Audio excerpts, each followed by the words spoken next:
오뉴하우스 예배 오신 여러분들을 환영합니다. 우리 함께 나는 예배자 찬양하시면서 이 예배 열어가겠습니다.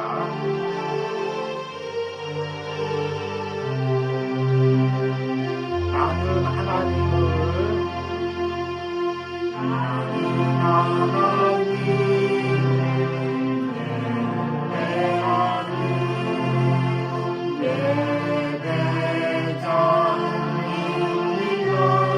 내가 서 있는 곳 어디서나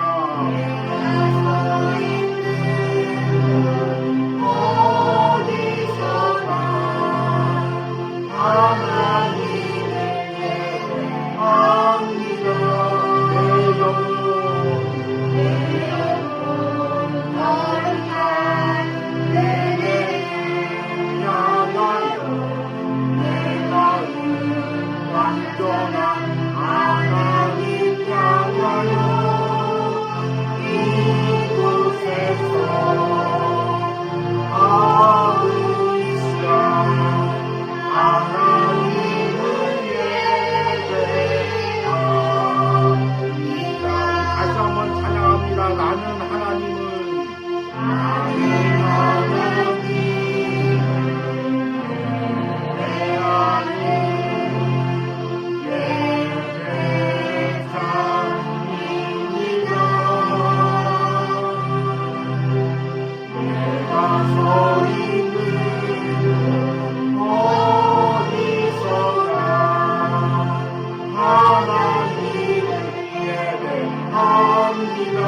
내 영혼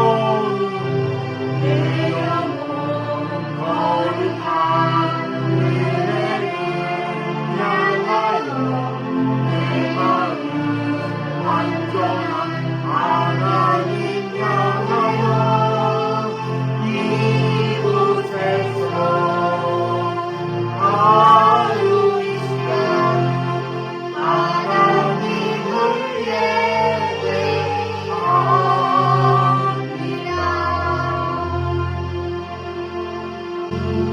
아멘. 우리 함께 북도하심으로 이 예배를 하나님께 드리겠습니다.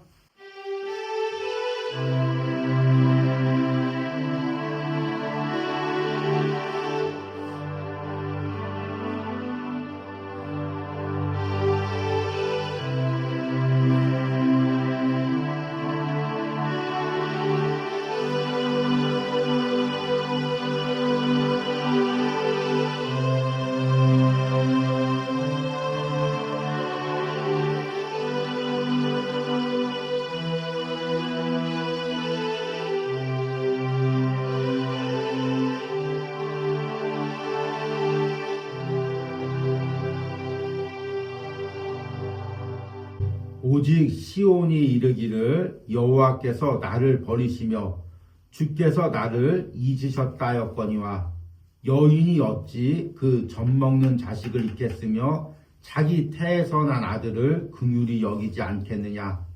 그들은 혹시 잊을지라도 나는 너를 잊지 아니할 것이라. 아멘. 하나님의 그 놀라운 사랑을 십자가에서 나타내심을 깨닫게 하시고 이제 5월 달에 요한복음 묵상을 통해 또 가정의 달 설교를 통해 그 하나님의 사랑을 알아갈 수 있는 은혜를 주심을 감사합니다. 온유하우스에서 예배하는 모든 심령들마다 영상을 통하여 온유하우스 매일 묵상을 듣는 모든 심령들마다 그 하나님의 사랑을 체험하고 느끼고 더 깊이 알아가는 은혜가 있길 바랍니다.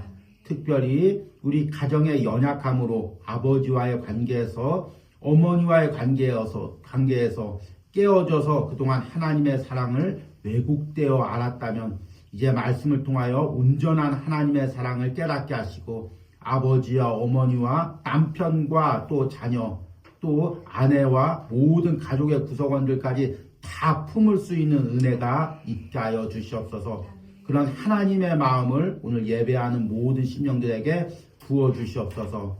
이 예배 처음부터 끝까지 성령 하나님께서 이곳에 임재하시고 예배하는 모든 이들에게 풍성한 은혜를 부어주시옵소서. 예수님의 이름으로 기도했습니다. 아멘. 찬송가 563장입니다. 예수 사랑하심은 함께 찬양하겠습니다.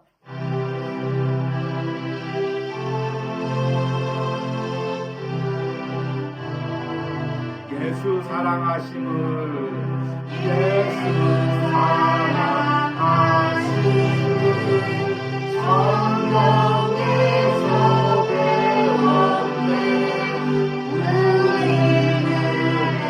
약하나 예수 권세 많도다. 날 사랑하시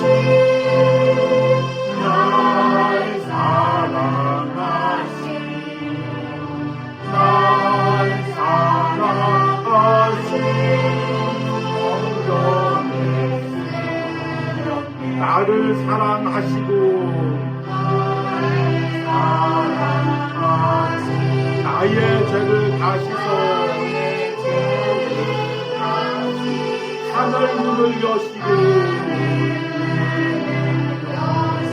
들어가게 하시네. 날 사랑하시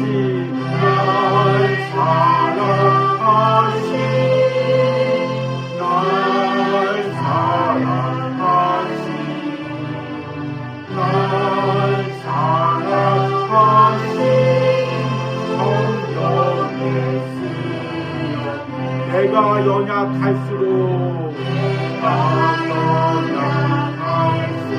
더욱 귀히 여기사 높은 보좌 위에서 낮은 나를 보시네. 날 사랑하신 날 사랑하신 날 사랑하신 날 사랑하신 성령의 주여 세상 사는 동안에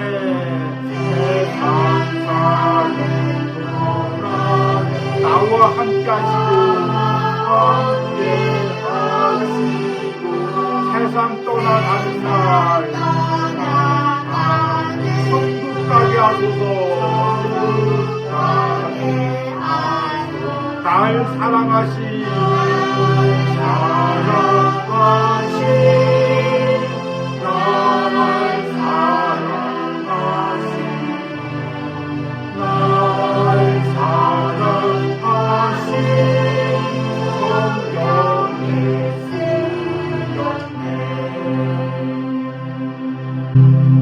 아멘. 우리 함께 사도신경으로 신앙 고백 드리겠습니다. 나는 전능하신 아버지 하나님 천지의 창조주를 믿습니다. 나는 그의 유일하신 아들 우리 주 예수 그리스도를 믿습니다. 그는 성령으로 잉태되어 동정녀 마리아에게 나시고 본디어 빌라도에게 고난을 받아 십자가에 못 박혀 죽으시고 장사된 지 사흘 만에 죽은 자 가운데서 다시 살아나셨으며 하늘에 오르시어 전능하신 아버지 하나님 우편에 앉아 계시다가 거기로부터 살아있는 자와 죽은 자를 심판하러 오십니다. 나는 성령을 믿으며 거룩한 공교회와 성도의 교제와 죄를 용서받는 것과 몸의 부활과 영생을 믿습니다. 아멘. 온유하우스 소식을 전해드리도록 하겠습니다. 이제 지난주에는 또 연휴가 있었고 또 어린이날도 있었고 어버이날도 있었습니다. 그래서 무척들 다들 분주하게 한 주를 보냈을 것이라고 생각합니다. 또 이제 우리 요한복음 묵상을 하고 있는데 또 이렇게 연휴가 많고 또 여러 가지 행사가 많을수록 우리가 이제 묵상에 집중하지 못할 때가 많이 있습니다. 이제 이번 주부터 다시 한번 우리 마음을 이제 정결케 하고 요한복음 묵상을 통해서 예수님이 말씀하시는 하나님 나라, 예수님과의 관계에서 풍성히 누리는 성령의 은혜, 이것들이 무엇인지를 깨닫고 내 삶에서 이 은혜를 누리시길 바랍니다. 이 요한복음 묵상을 이제 저도 준비하다 보니까 준비하고 묵상하면 묵상할수록 이 말씀이 어떤 말씀보다 더 깊고 또 어떤 말씀보다 더 영적인 복음이고 또 우리에게 예수님과의 그 깊은 관계 속으로 들어가게 하는 귀한 묵상임을 깨닫습니다. 여러분들이 함께 기도하시고 또 동참하시는 은혜가 있길 바랍니다. 그리고 이 묵상이 잘 또 은혜롭게 전파될 수 있도록 저를 위해서도 온유하우스를 위해서도 계속 기도해 주시기 바랍니다. 이제 5월달은 가정의 달이어서 주일마다 가정 안에서의 관계 회복이라는 주제로 이제 말씀을 전하고 있습니다. 이 말씀은 이제 다음 주까지 5월 셋째 주까지 전하고 넷째 주부터는 요한복음 말씀과 같이 전하려고 합니다. 그러니까 그때까지는 여러분들이 묵상만으로 이 요한복음의 깊은 은혜에 잘 들어가시길 바랍니다. 그러면 오늘 말씀을 전하도록 하겠습니다. 오늘 말씀의 본문은 이사야서 49장 14절에서 21절입니다. 제가 읽도록 하겠습니다. 오직 시온이 이르기를 여호와께서 나를 버리시며 주께서 나를 잊으셨다였거니와 여인이 어찌 그 젖먹는 자식을 잊겠으며 자기 태에서 난 아들을 긍휼히 여기지 않겠느냐. 그들은 혹시 잊을지라도 나는 너를 잊지 아니할 것이라. 내가 너를 내 손바닥에 새겼고 너의 성벽이 항상 내 앞에 있나니 내 자녀들은 빨리 걸으며 너를 헐며 너를 황폐하게 하던 자들은 너를 떠나가리라. 내 눈을 들어 사방을 보라. 그들이 다 모여 내게로 오느니라. 나 여호와가 이르노라. 내가 나의 삶으로 맹세하노니 내가 반드시 그 모든 무리를 장식처럼 몸에 치며 그것을 띠기를 신부처럼 할 것이라. 이는 내 황폐하고 적막한 곳들과 내 파멸을 당했던 땅이 이제는 주민이 많아 좁게 될 것이며 너를 삼켰던 자들이 멀리 떠나갈 것이니라.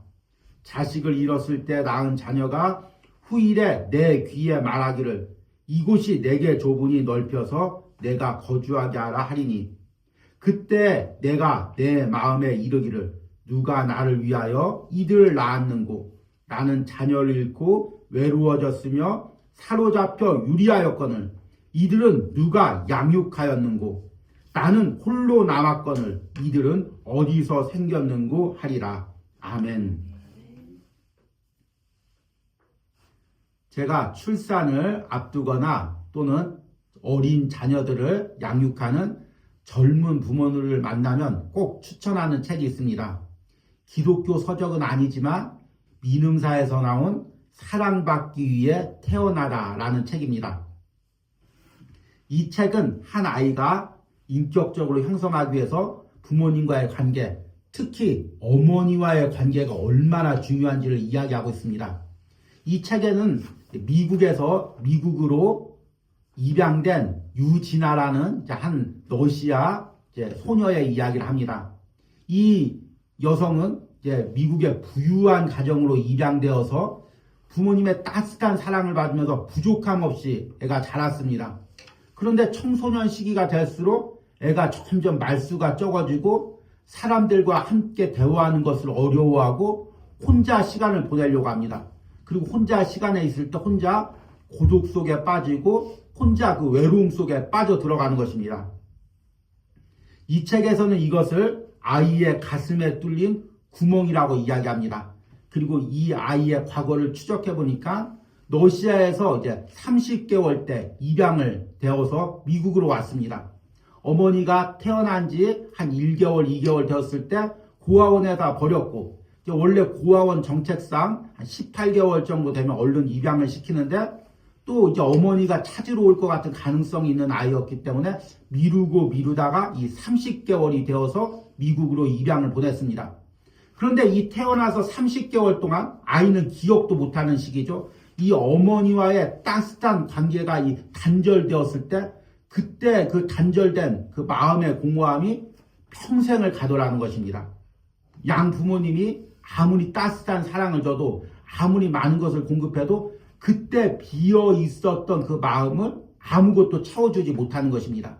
그래서 이 책에서는 이 아이가 태어나서 짧은 기간 동안 어머니와의 그 관계, 인격적인 관계, 또 눈과 눈을 마주치는 시기, 옹알이를 하는 시기, 대화를 하는 시기, 이 시기가 아이의 그 인격 형성에 아주 큰 영향을 미친다고 이야기합니다.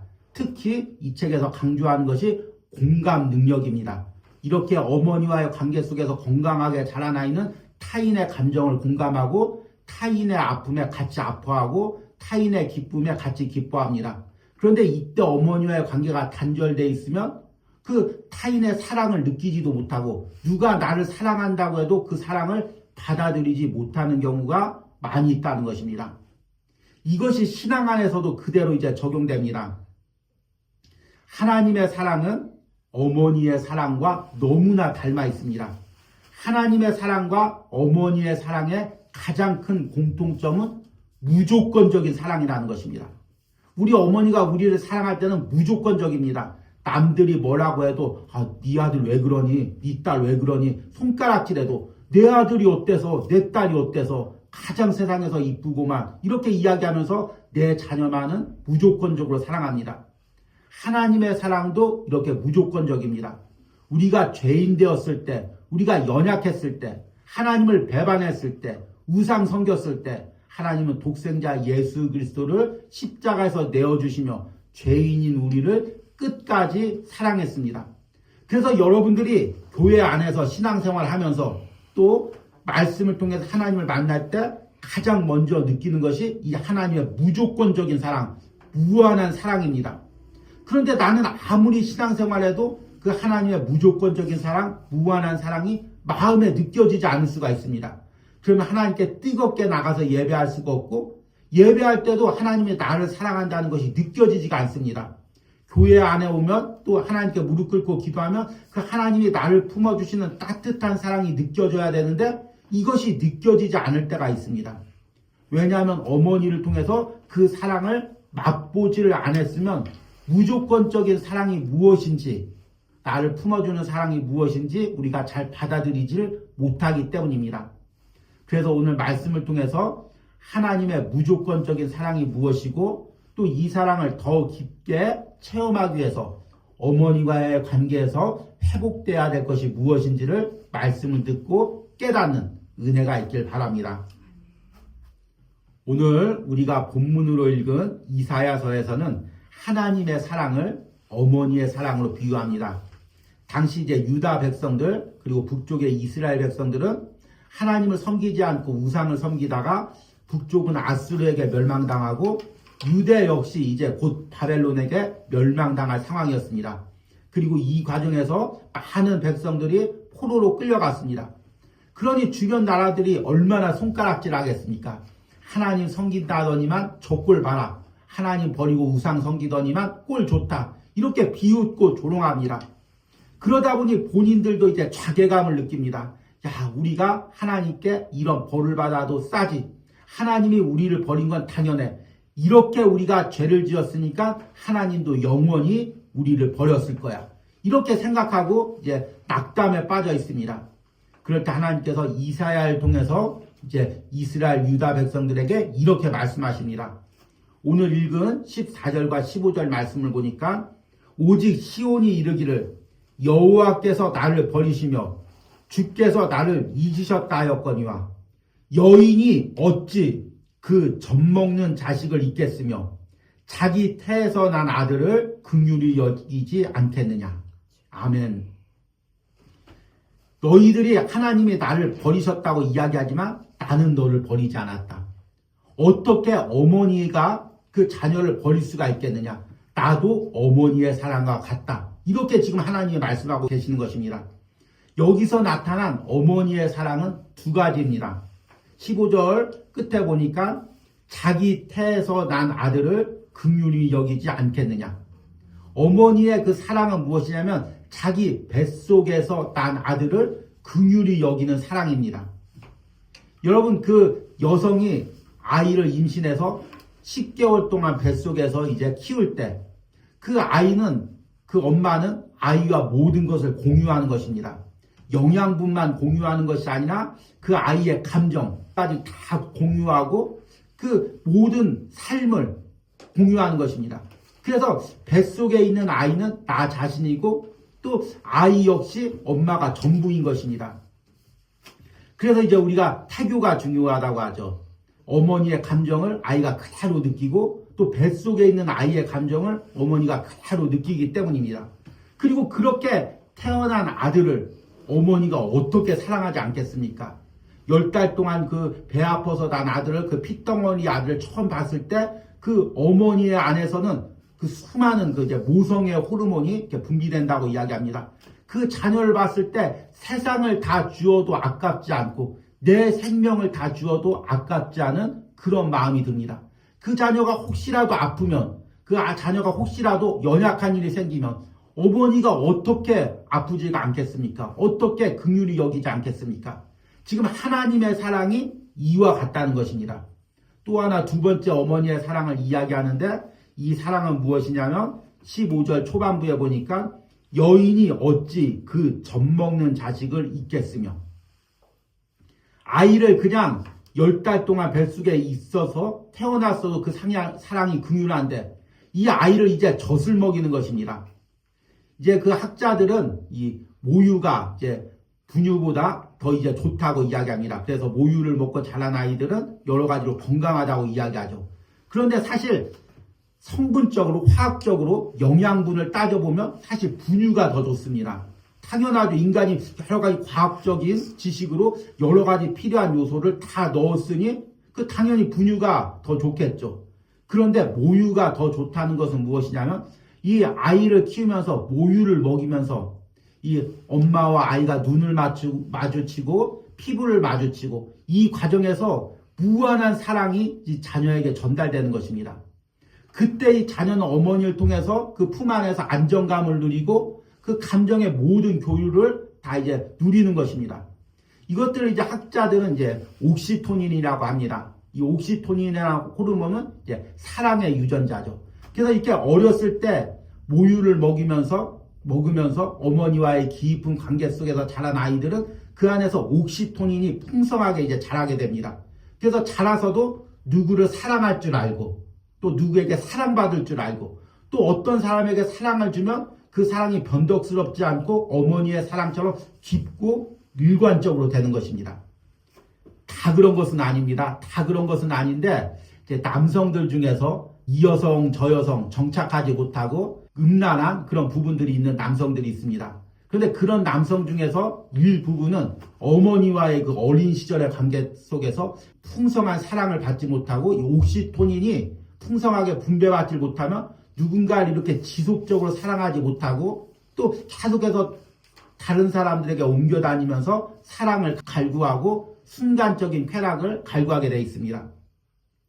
그런 경우도 있다는 것입니다. 다 그런 것은 아닌데 이제 그 쥐들 중에서 이제 들쥐라고 하죠. 들쥐 중에서 프렌들린 들쥐라는 것이 있습니다. 그런데 이 쥐들은 이제 난교라고 하죠. 남편 아내의 개념이 없습니다. 자식의 개념도 없죠. 그런데 이 프렌들린 들쥐만은 일평생 한 수컷과만 관계를 맺고 수컷 역시 암컷과만 관계를 맺습니다. 그래서 야 신기하다. 이 지능이 없는 쥐가 어떻게 자기 남편을 알고 아내를 알고 자기 자녀들을 알고 이렇게 가족을 이루고 남편만을 사랑하고 자녀를 이렇게 키울까? 이렇게 해서 쥐를 조사해 봤습니다. 그런데 놀랍게도 이 프렌들린 쥐라는 종만이 다른 들쥐에 비해서 이 옥시토닌이라는 성분이 풍성하더라는 것입니다. 그래서 이 옥시토닌이라는 성분이 있으면 한 사람을 지극히 사랑하고 그 변함없는 사랑을 베풀고 또 그런 사랑을 받을 수 있는 그런 이제 성품이 되어 간다는 것입니다. 그리고 이 옥시토닌 유전자가 어디서 형성이 되냐면 어렸을 때 태어나면서 어머니와의 인격적인 관계, 또 어머니와의 눈맞춤, 어머니와 젖먹는 관계에서 이게 형성된다는 것입니다. 그래서 이렇게 젖을 먹여서 키운 어머니는 그 자녀를 결코 잊지 못한다는 것입니다. 하나님의 사랑도 이와 같다는 거죠.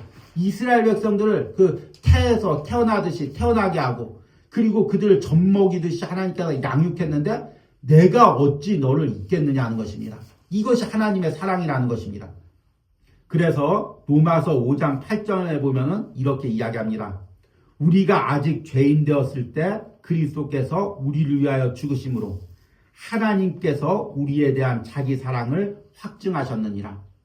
우리가 죄를 지었어도, 우리가 연약했어도, 하나님을 배반했어도 하나님은 우리를 버리지 않는다는 것입니다. 어머니의 사랑도 마찬가지죠. 어머니가 나를 10개월 동안 뱃속에서 이제 키우고 또 젖을 먹이면서 자라게 하고, 그리고 이 과정에서 이제 자녀가 혹시 어머니에게 거친 말을 하고 어머니를 속이고 또 세상 사람들한테 손가락질을 받아도 어머니는 그 아들을 긍휼히 여긴다는 것입니다. 어머니는 그 자녀를 품는다는 것입니다. 어머니는 그 자녀를 용서한다는 것입니다. 그리고 그 자녀를 용서하기 위해서 무엇이든지 내어주는 것이 어머니의 사랑이라는 것입니다. 그리고 이것이 바로 하나님의 사랑입니다. 그런데 문제는 우리가 그 어머니의 사랑을 경험하지 못할 수도 있다는 것입니다. 피치 못한 사정으로 어렸을 때 부모님과 헤어진 경우도 있고, 또 이제 부모님이 키우다 보니까 상황으로 인해서 사랑을 듬뿍 주지 못하는 경우도 있고, 또 이제 또 다른 자녀와의 관계에서 또 어떤 다른 자녀만을 사랑하는 경우도 있습니다. 그러면 그 자녀 같은 경우는 어렸을 때 이 풍성한 누려야 될 어머니의 사랑을 받지 못하게 되죠. 이럴 때는 어떡합니까? 나는 그러면 어머니와의 관계가 깨어졌으니까 내 인격은 아무리 노력해도 안 되는구나. 나는 누구를 깊이 사랑할 수도 없고 깊이 사랑받을 수도 없구나. 이렇게 생각할 수가 있습니다. 사실은 이것이 이제 세상의 심리학에서 말하는 이제 원리입니다. 어렸을 때 이 상실된 부분은 무엇으로도 채울 수가 없다는 것입니다. 마치 육체 장애를 입은 것처럼 평생 인격적인 장애를 가지고 살 수밖에 없고, 이제 그것을 깨닫고 스스로 보완해 가는 방법밖에 없다는 것이 이제 세상의 심리학과 또 정신치료학이죠. 그러나 성경은 다르게 이야기합니다. 오늘 읽은 15절 후반부의 말씀을 보니까 그들은 혹시 잊을지라도 나는 너를 잊지 아니할 것이라. 내가 너를 내 손바닥에 새겼고 너의 성벽이 항상 내 앞에 있나니. 여기서 그들은 혹시 나를 잊을지라도, 여기서 그들은 누굽니까? 나를 10개월 동안 뱃속에서 양육한 키운 어머니, 그리고 나에게 젖을 먹인 어머니, 그 어머니가 어떻게 나를 긍휼히 여기지 않겠으며 어떻게 나를 잊겠냐는 것입니다. 그런데 혹시 그들이 잊을 수도 있다는 것입니다. 여기서 혹시란 무슨 말을 의미입니까? 예외적인 상황을 이야기합니다. 어머니의 사랑이 다 그렇지만 혹시 잊을 수도 있다는 것입니다. 이 혹시에 무엇이 포함될까요? 일단 외적인 상황이 포함되죠. 어머니가 그 자녀를 양육하고 싶지만 외적인 상황이 그렇게 할 수 없는 상황이 있을 수가 있습니다. 극심한 가난이 있어서 자녀를 고아원에 보낼 수밖에 없는 상황이 있다든지, 아니면 부부관계가 깨어져서 가정에서 쫓겨나서 자녀를 계속 키울 수가 없다든지, 아니면 또 뭐 전쟁이나 천재지변이 나서 자녀를 양육할 수가 없다든지, 아니면 극심한 생활고에 의해서 또 먹고 사느라 자녀에게 충분한 사랑을 주지 못하는 그런 상황이 있을 수가 있다는 것입니다. 그리고 예외적으로, 이건 아주 예외적으로입니다. 그 어머니 역시도 인격적으로 깨어져서 자신에게 왜곡된 사랑을 주는 경우가 많이 있습니다. 요즘에 이제 참 자녀들을 무한히 사랑해야 되는데 조건적으로 사랑하는 경우가 많이 있습니다. 자녀를 통해서 자녀가 좋은 대학교 가고 그리고 좋은 직장에 취직하면서 이렇게 높여지면서 그 자녀를 통해서 자신을 과시하고 싶은 일부의 여성들이 있죠. 그래서 자녀들에게 조건을 겁니다. 야, 네가 몇 점 맞으면 아빠가 널 사랑해줄게. 너 무슨 대학교 가면 엄마가 너 사랑해줄게. 그리고 너 어떻게 되면 엄마가 너 자랑스러워할게. 자꾸 입으로나 은연중에 자녀에게 이런 조건을 제시합니다. 그래서 자꾸 어머니의 사랑을 조건적인 사랑으로 이 아이가 어릴 때부터 받아들이는 거죠. 내가 이것을 해야 어머니가 날 사랑해줘. 내가 이만큼 공부해야 어머니가 날 사랑해줘. 그리고 이제 세상에 나가서도 마찬가지죠. 내가 이걸 해야 여성한테 사랑받을 수가 있어. 내가 이렇게 이뻐져야, 이렇게 노력해야 저 남자에게 사랑받을 수가 있어. 어머니의 사랑이 왜곡되면 조건적인 사랑이 되는 거죠. 또 어머니의 사랑도 아주 이것도 예외적이지만 또 계산적이 될 수가 있습니다.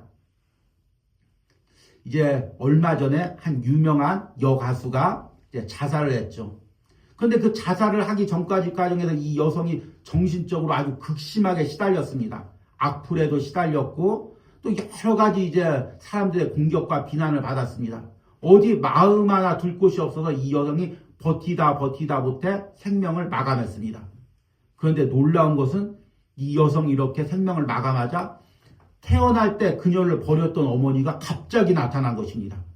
그리고 나서 그 여성이 남긴 재산을 갖다가 다 받아가지고 또 사라졌습니다. 그래서 이제 사회적으로도 논란이 많았죠. 정말 그 어머니가 그 여인이 괴로워할 때 옆에서 그 말 한마디만 들어줬어도 이런 극단적인 선택을 하지 않았을 텐데 그때는 없다가 이제 죽고 나니까 돈이 남으니까 그 돈만 받아가는 것입니다. 참 너무나 안타깝죠. 어머니의 사랑도 때로는 이렇게 계산적일 수밖에 없을 때가 있습니다. 이 세상 사람들이 이제 극심한 이제 코너에 몰릴 때가 있죠. 어떤 뭐 경제적인 위기, 또 건강적인 위기, 또 사람과의 관계에서 깨어져서 완전 막다른 절벽에 몰릴 때가 있습니다. 그때 세상 사람들은 기억나는 사람이 누구냐면 어머니입니다. 그래서 마지막으로 어머니한테 가는 것입니다. 그때 어머니가 사랑하는 내 아들, 내 딸 너무 힘들었지. 이렇게 품어주고 다 괜찮다. 돈도 다 없어도 된다. 이혼했어도 된다. 아니면 또 퇴직했어도 된다. 직장에서 잘렸어도 된다. 사업 망했어도 된다. 나는 너만 있으면 된다. 이렇게 어머니가 품어주면은 이 자녀는 사는 것입니다. 그런데 마지막 어머니한테 갔는데 어머니에게까지 내침을 받으면 세상 사람은 기댈 곳이 없는 것입니다. 결국에 극단적인 선택을 하게 되는 거죠. 물론 우리 신앙인들은 어머니한테 가지 않아도 하나님한테 가면서 위로를 받지만 세상 사람들은 하나님이 없기 때문에 마지막으로 기댈 곳이 어머니밖에 없는 것입니다. 그런데 어머니한테까지 이 기대지를 못하면 결국에는 극단적인 선택을 하게 되는 거죠. 이럴 경우는 어떻게 되냐는 것입니다. 그런데 오늘 말씀해 보니까 하나님께서 그들은 혹시 잊을지라도 나는 너를 잊지 아니할 것이라. 왜 하나님은 우리를 잊지 않습니까? 어머니의 사랑은 인간의 유한한 사랑입니다. 물론 세상에서 가장 위대한 사랑이 어머니의 사랑이죠. 그런데 어머니는 유한한 연약한 인간입니다. 어머니의 사랑이 아무리 위대해도 상황을 이길 수가 없습니다. 자신의 육신을 이길 수가 없습니다. 자신의 몸이 아픈데 어떻게 자녀를 안고 젖을 먹입니까? 또 자신의 마음도 이길 수가 없습니다. 자신이 정신적으로 무너졌는데 어떻게 자녀를 돌볼 수가 있겠습니까? 어머니의 사랑은 결국에 유한하고 연약한 사랑입니다. 그런데 하나님의 사랑은 전지전능한 사랑입니다. 하나님은 세상을 창조하고 세상을 이기십니다. 그래서 모든 상황과 환경을 이기면서까지 또 끝까지 우리를 사랑하십니다. 로마서 8장 35절에서 39절 말씀을 보니까 누가 우리를 그리스도의 사랑에서 끊으리요? 환난이나 곤고나 박해나 기근이나 적신이나 위험이나 칼이랴.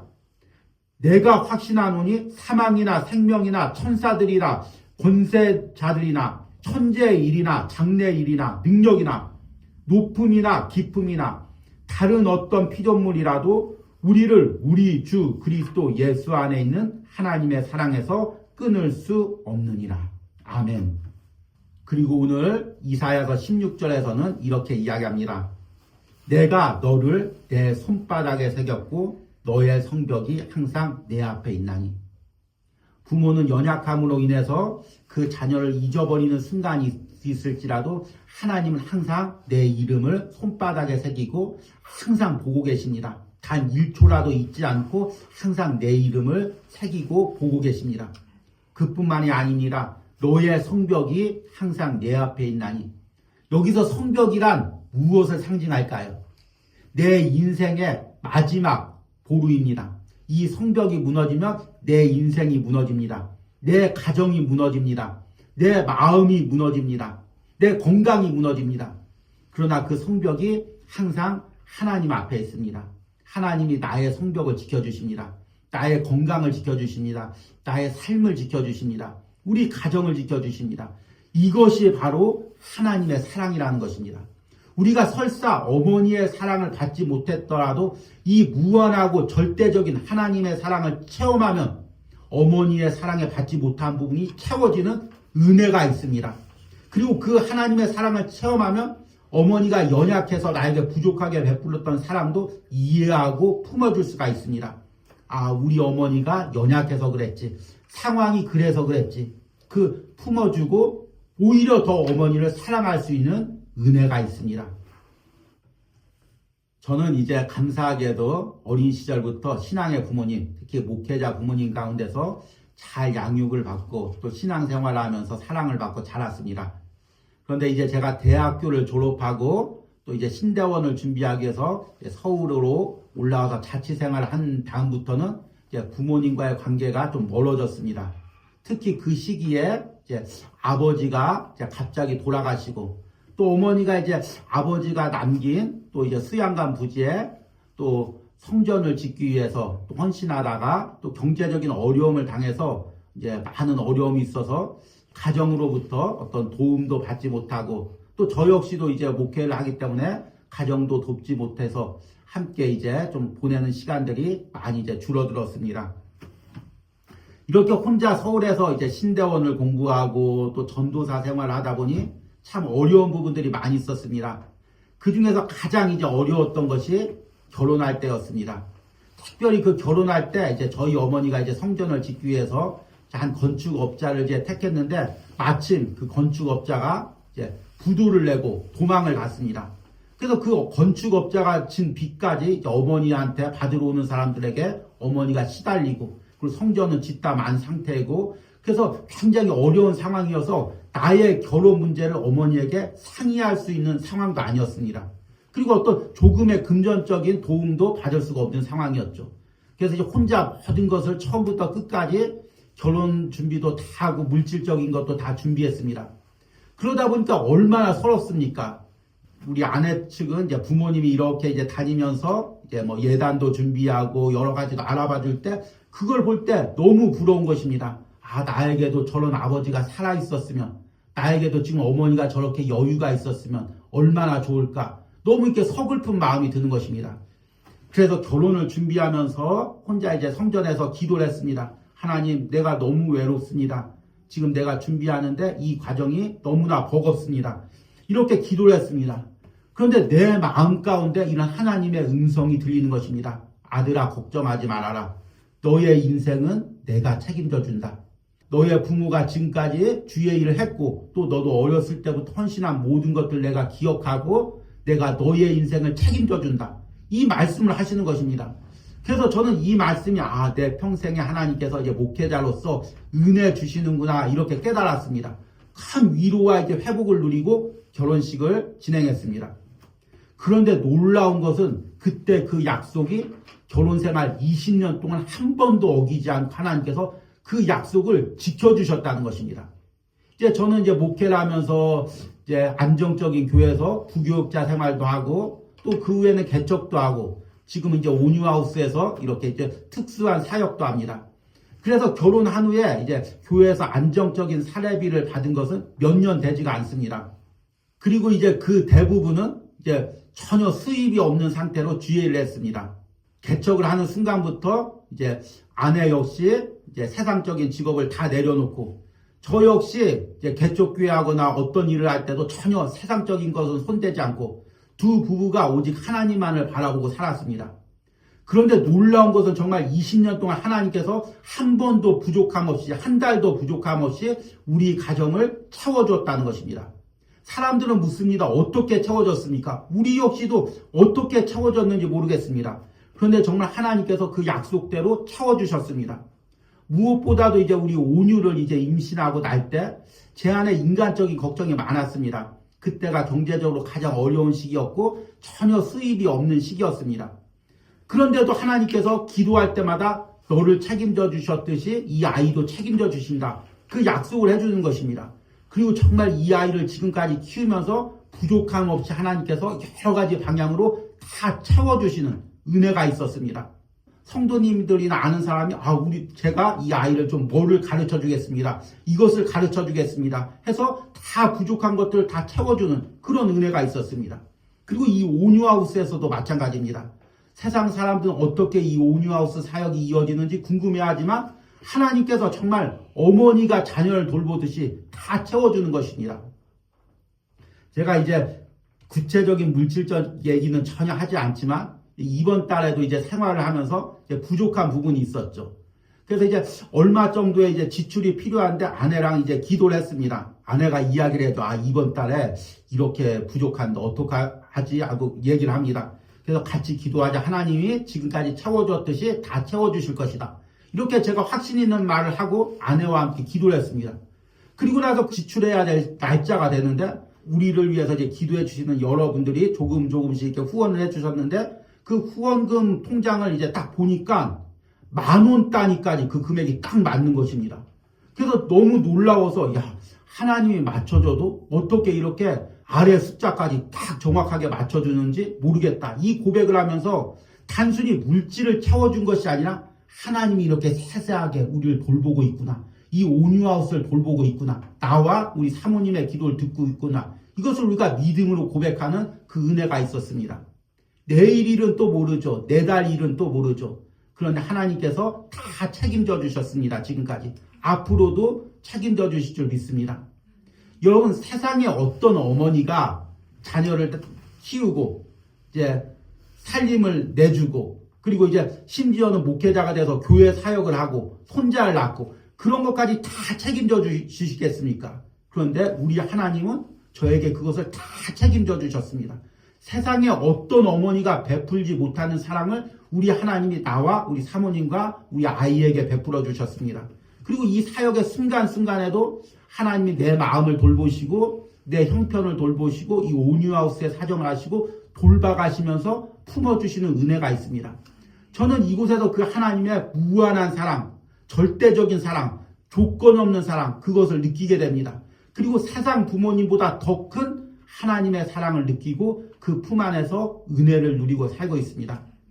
이 말씀을 듣는 여러분들이 바로 이 은혜를 함께 누리시기 바랍니다. 하나님의 사랑은 어머니의 사랑과 비교할 수가 없습니다. 어머니의 사랑이 절대적이죠. 그러나 하나님의 사랑은 그 어머니의 사랑을 뛰어넘습니다. 여러분들 지금 마음 아픈 것이 있습니까? 경제적으로 부족한 것이 있습니까? 육체적으로 연약한 부분들이 있습니까? 그러면 나의 그 하나님께 아뢰시길 바랍니다. 나의 어머니보다 더 세심하게 돌보시고 더 세심하게 채워주시고 더 세심하게 인도하실 그 하나님의 사랑을 의지하시는 여러분들이 되길 바랍니다.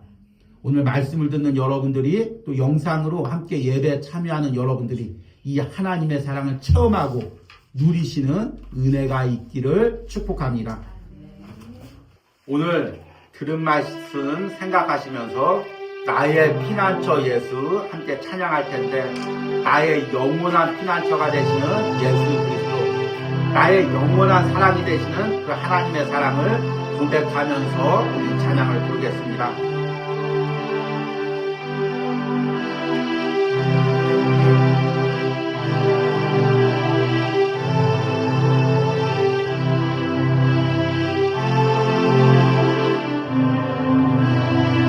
나의 피난처 예수 나의 피난처 예수 의지해요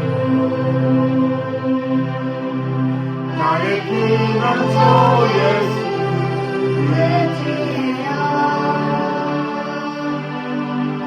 나의 가는 길 내 걷생마라 몰아쳐와요 나의 피난처 예수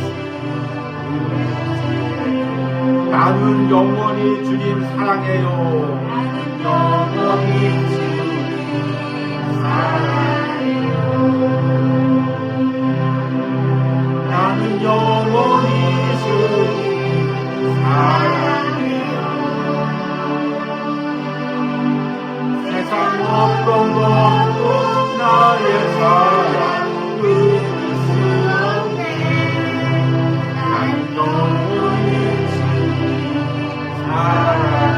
아버지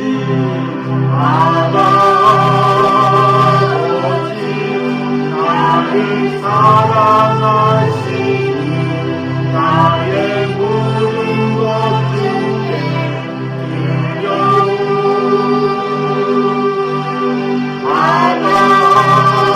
아버지 내가 여기 있으니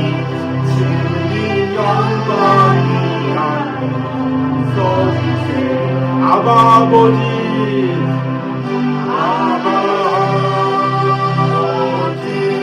내가 여기 있으니 주님 영광이하여 써주세요. 다시 한번 찬양합니다. 나의 피난처 예수, 피난처 예수.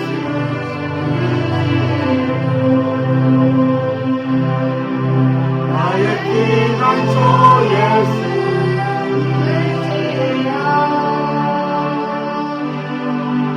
나의 가는 길에 거센 바람 몰아쳐와도 나의 피난처 예수, 나는 영원히 주님 사랑해요. 나는 영원히 주님 사랑해요. 나는 영원히 주님 사랑해요. 세상 어떤 것도 나의 사랑 끊을 수 없네. 나는 영원히 주님 사랑해요. 아바 아버지 아바 아버지 나를 사랑하시니 나의 모든 것 주께 드려요. 아바 아버지 내가 여기 있으니 주님 영광이라고 써주세요. 아바 아버지 아바 아버지 나를 사랑하시니 나의 모든 것 주께 드려요. 아바 아버지 내가 여기 있으니 주님 영광이하여 써주세요. 아멘.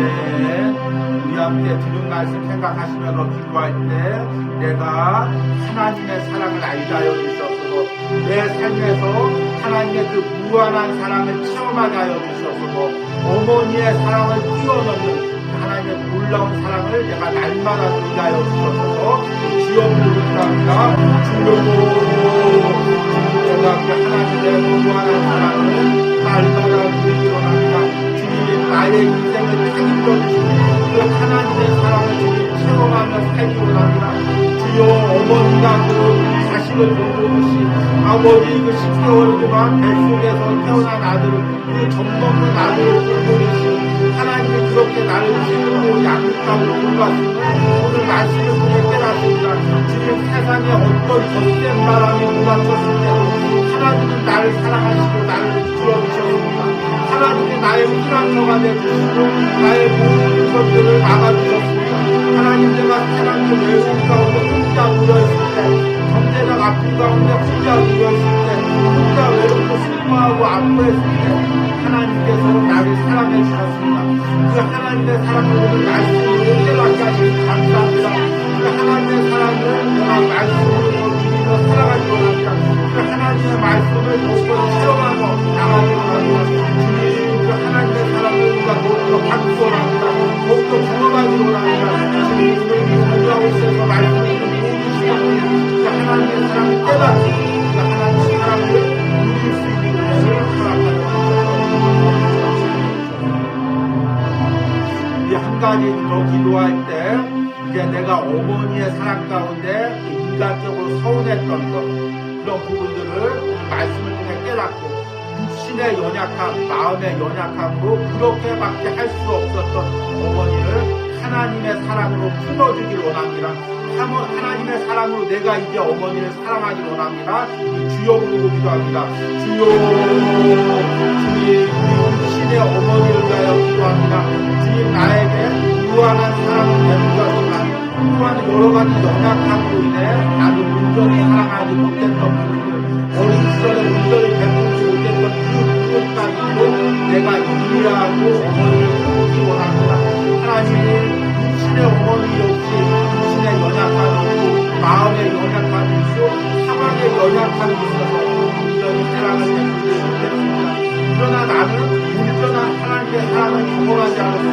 내가 또 어머니를 용서하고 사랑하기로 합니다. 주님 그 어머니의 그 마음을 어머니를 품을 수 있는 마음을 말씀드리는 우리 신령들 가운데 허락하여 주시옵소서. 우리 또 한 가지 기도하기를 원합니다. 혹시나 내가 육신의 어머니라는 또 그 자녀를 위해서 무한한 사랑을 베풀기 위해서 하나님의 사랑을 베풀기 위해서 기도하길 바랍니다. 또 우리의 육신의 어머니가 또 건강해서 끝까지 그 사랑으로 관계를 이어가기를 어머니를 위해서도 함께 기도하기 원합니다. 주여 기도합니다. 주여 하나님 내가 또 내 자녀를 하나님의 사랑으로 사랑하기 원합니다. 조건 없이 하나님 무조건적으로 내 자녀를 사랑하고 돕기 원합니다. 내 힘으로 할 수 없습니다. 하나님의 마음으로 그 자녀를 사랑하기 원합니다. 그런 마음으로 우리 이 시간 기도하는 모든 친구들에게 불러주시옵소서. 주여 세상 사람들이 뭐라고 해도 하나님의 사랑으로 그 자녀를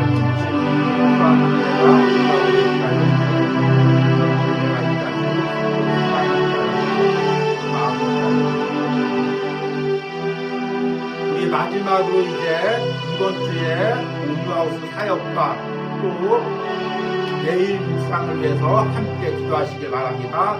주여 한 주간 온유하우스 사역 가운데 또 온유하우스 내일 묵상 가운데 요한복음 묵상 가운데 성령의 은혜를 베풀어주시고 성령의 능력을 베풀어주셔서 풍성한 은혜가 요한복음 전하는 것과 또 말씀을 듣는 모든 신령들에게 있다는 온유하우스 내일 묵상 가운데 성령의 놀라운 은혜를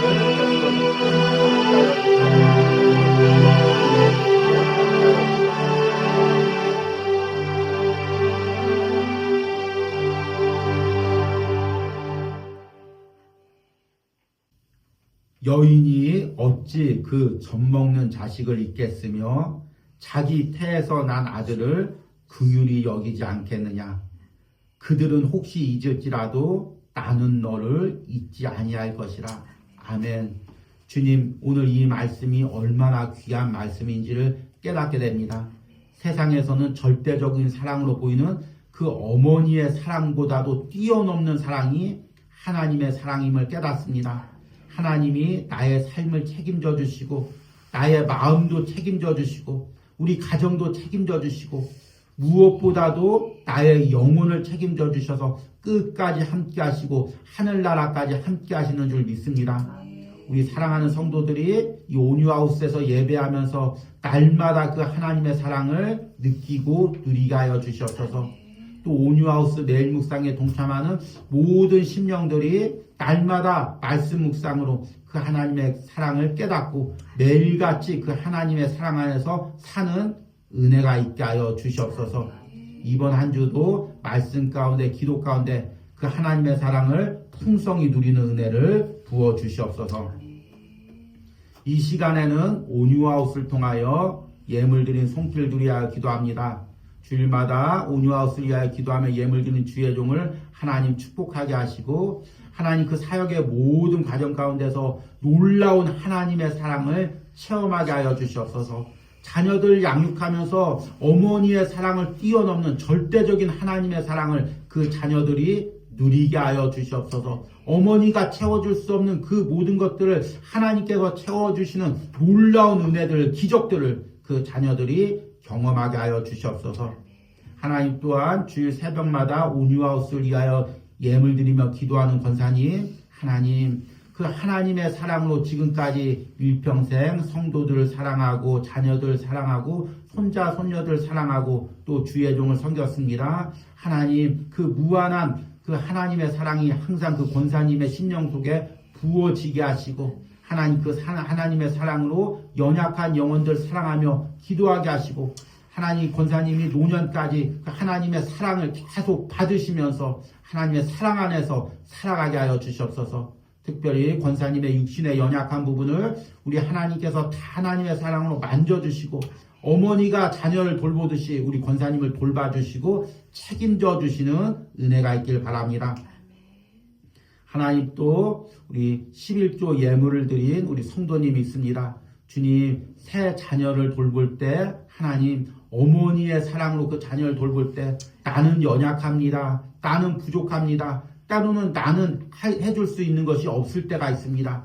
그러나 그때마다 하나님의 무한한 사랑이 우리 성도님 심령에 부어지게 하시고 그 새 자녀들을 은혜로 품게 하여 주시옵소서. 그 새 자녀들이 그 일생을 살아가면서 날마다 하나님의 사랑을 누리며 살아가게 하여 주시옵소서. 하나님 또 힘겨운 또 직장 생활 가운데도 이 온유하우스에서 받는 은혜가 감사해서 또 11조를 드린 우리 청년이 있습니다.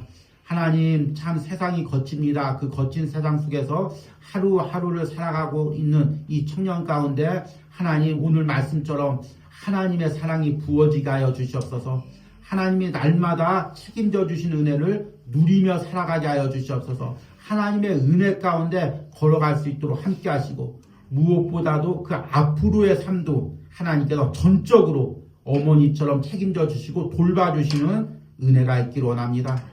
또 하나님 오늘 예배하며 예물 드리는 우리 집사님 하나님의 사랑으로 항상 품어주시고 부족함이 없이 돌봐주시고 그 마음에 공허한 부분들이 있다면 하나님께서 다 채워주시는 은혜가 있기를 원합니다.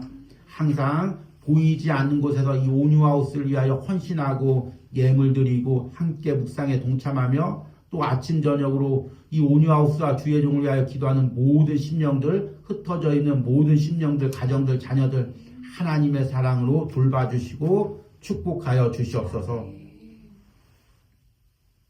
이제는 우리에게 변치 않는 사랑을 베푸시는 성부 하나님의 은혜와 우리를 위하여 십자가에서 피 흘리심으로 하나님의 사랑을 확증하신 성자 예수 그리스도의 사랑과 지금도 내 안에서 어머니보다 더 놀라운 사랑으로 나를 품으시고 돌봐주시는 성령 하나님의 역사하심이 오늘 온유하우스에서 예배하고 영상으로 예배하는 모든 심령과 그 가정과 자녀들 가운데 이제부터 영원까지 함께 있을지어다. 아멘.